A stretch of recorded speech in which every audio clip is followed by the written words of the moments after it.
Hello once again, watchers of good TV. My name is Pell, and this is once again coming from my white room. Now, today I'm going to be talking about the TV show Weeds. The show is on Showtime and it started back in 2005. Now, just a heads up, this is going to be a series review, so therefore I'll be talking about all 8 seasons of the show so that I don't have to bore you for 8 months with 8 different TV show season reviews. So I'll probably be talking about the ending to the show along with a bunch of other things, so keep that in mind. If you have not finished Weeds, probably don't watch this until you finished it. But starting off, the show is essentially about a woman named Nancy. Her husband Judah just died fairly recently at the very beginning of season 1. In order to maintain her lavish lifestyle, she goes into the marijuana selling business. Basically from there, just all hell and chaos for a lot of the time. Nancy Botwin is portrayed by Louise-Parker. She does a really nice job in this. I think she was nominated for an award for every season that she portrayed this character. Very well deserved. She does a really good job in the show. I really liked seeing her in it. It was really interesting to see how Nancy changed throughout the show. She starts out as this really low-level marijuana dealer.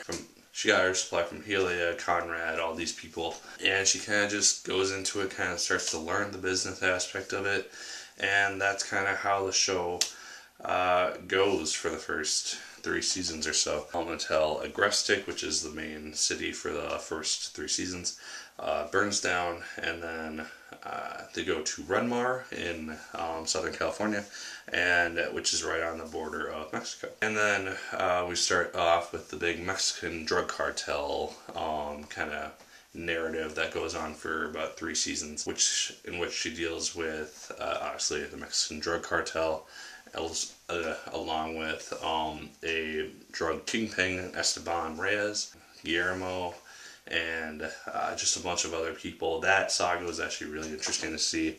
I really enjoyed it. I was glad that it ended when it ended, and that they didn't just drag it out for a long period of time. And for a while I thought that Esteban was going to be actually an ally to her, a good person. And in a lot of ways he was a good person.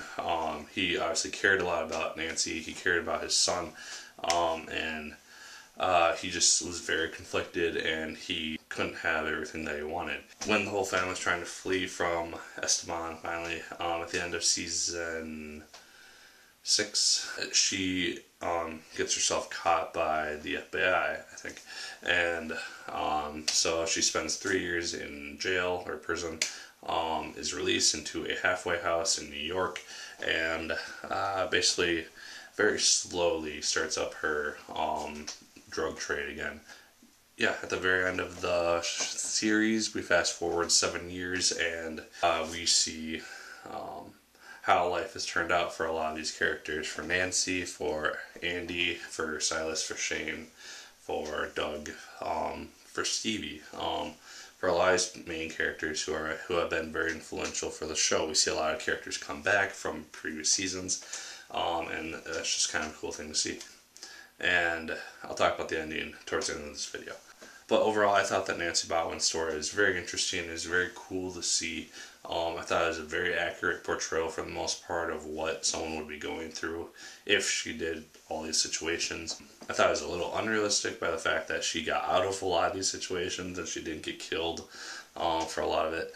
But that's how the show goes. So our next main character is Silas Botwin. He is portrayed by Hunter Parrish. He's a character who is really interesting to see his transformation, because he starts off as a 16, 17-year-old kid in high school. He's just kind of an idiot. He's a screw-up. He just kind of wants to rebel and have fun and be a kid, be a teenager. But he is very slowly but surely dragged into this drug world that his mother has created. Eventually, he learns to grow from Conrad, who kind of becomes his mentor, and from there he kind of develops a green thumb. He becomes a great grower. He develops his own strain of weed called MILF. It just kind of takes off. That's the product that they kind of advertise for much of the show, and it's one that kind of sticks around towards the end of the series. I thought that portrayal of Silas was actually really well done. He was a very conflicted character a lot of times. He wanted a lot of time, as you could see, to be just a regular kid, and I thought that was really realistic. We see him go on to a college campus, and he wants to take college courses. He wants to be a regular 20-year-old who is in college and experiencing all these things, and not having to deal with all the hardships that he has to deal with. I thought it was really interesting in the finale that we saw, or towards the end of in the last 3 episodes, where we see him reunite with Megan, who was a deaf girl who I think we left in season 2, I think, I'm not sure. But he had impregnated her on purpose, and then the child got aborted, and that's kind of the end of Megan's saga. She comes back. I thought that was really well done way to do it. He says that she was the only person that he ever really loved. Yeah, I thought that was a really cool thing. I find it kind of neat how him and Nancy kind of become partners towards the end of the series. They become kind of two equals. They both kind of know what they want, and they can kind of work together finally, because they've had a lot of conflict throughout the show, as is evident if you've seen the show. So yeah, I thought that this character Silas was really well done, and I really enjoyed seeing him. Now, the character who has probably changed the most from season 1, episode 1 to the very end of season 8 was Shane Botwin. We're introduced to Shane. He is graduating from, I think, the 5th grade. He's this really innocent kid, wants to learn science. He's a brainiac, very ignorant to the ways of the world. He very, very slowly gets kind of entangled into this web of drug cartels and everything like that. Eventually grows to love it and becomes very cold and kind of dead inside for a lot of it. He kills, I think in the end of season 4 or 5, he kills Pilar with a club by the pool. Sounds like I gave a clue. He doesn't really blink from it. He just kind of goes along with it like it's nothing out of the ordinary. His mother, Silas, Doug, Andy, they're all kind of worried about him because of that.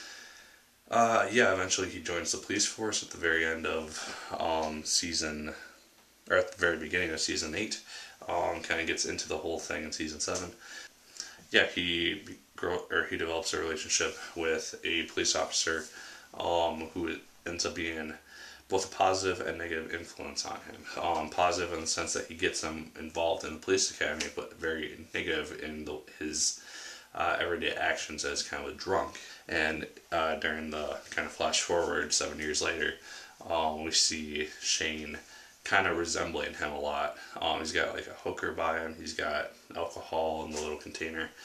He's got a problem, and Nancy addresses that, and I thought that was really neat. I thought it was a tad unrealistic, how Shane just kind of gives in to the whole you need treatment thing, just really instantly. But it could be that he knows that he needed treatment and he just needed someone else to tell him for him. But overall, I thought Alexander Gold, he did a really good job portraying the character of Shane for 7 years. It was really interesting to see his change and his development and stuff like that. Next character is Kevin Nielsen as Doug Wilson. He is probably he's the comic relief of the show. He essentially just kind of a guy who ends up with the Botwins from time to time. Eventually, when they flee to Renmar, he kind of just follows them, and then he kind of sticks with them for the rest of the show. And I was kind of not expecting that. I thought he was going to be left in a grass stick or something. And he's kind of a screw up, and at times it kind of annoyed me how that was kind of his main role. He didn't really do anything significant for the most part, but eventually you just kind of get used to it. It just became a little bit predictable. Like even when him and Silas had their own medical marijuana business, he kept screwing that up because he overreacted. He's kind of used to getting what he wants and being able to talk his way out of everything. And when that doesn't work, he's kind of like shocked. He's like, what do I do now? Doug Wilson, very interesting character. Very conflicted character, I think. It's very interesting to see the 7 years later thing, where we see him as like the leader of this cult and being worshipped by a bunch of people, and it's just kind of interesting. It kind of is a good way to end Doug Wilson's saga because it kind of fits his nature. We have Andy Botwin, portrayed by Justin Kirk, and he is probably the second very main character opposite of Nancy Botwin. He is the uncle to Silas and Shane. he kind of shows up in, I think, in the 4th episode of season 1, and just kind of sticks with the family from that point. He's kind of a mentor. He's kind of he's very much a father figure for these kids. There's very interesting chemistry between him and Nancy because she originally does not want him there. She knows that he's kind of a screw up, and doesn't really want him being in the house. But eventually, she sees kind of his potential.